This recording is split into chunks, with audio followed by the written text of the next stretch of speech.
जो विश्वास करे वो नष्ट न हो, अनंत जीवन पाए। इसीलिए हम परमेश्वर में जब आए हैं तो अनंत जीवन पाते हैं, हम लोग अच्छे से रहते हैं। हालेलुया। परमेश्वर ने अपने पुत्र को जगत में इसलिए नहीं भेजा कि जगत पर दंड की आज्ञा दे, परंतु इसलिए कि जगत उसके द्वारा उद्धार पाए। हालेलुया।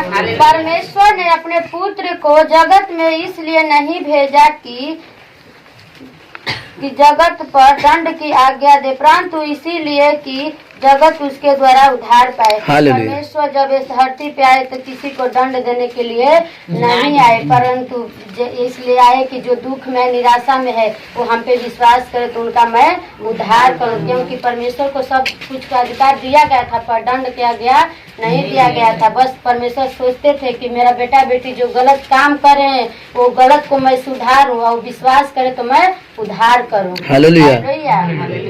जो उस पर विश्वास करता है उस पर दंड की आज्ञा नहीं होती, परंतु जो उस पर विश्वास नहीं करता वह दोषी ठहर चुका, इसलिए कि उसने परमेश्वर के एकलौते पुत्र के नाम पर विश्वास नहीं किया। हालेलुया। जो उस पर विश्वास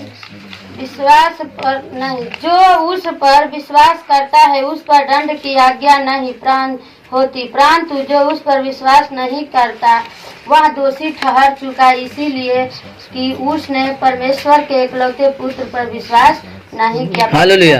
कि हमरा पर जो विश्वास कर ले बा फिर भी ओके हम दंड नहीं की दे। दंड जो दोषी ठहरता वो जो विश्वास करके भी और नहीं के उच्चर पात वो अपने आप दोषी काहे से कि परमेश्वर सबके अथु कैले बाना विश्वास के द्वारा, पर वो विश्वास नहीं के करत तो वो दंड के आज्ञा नहीं के। हालेलुया।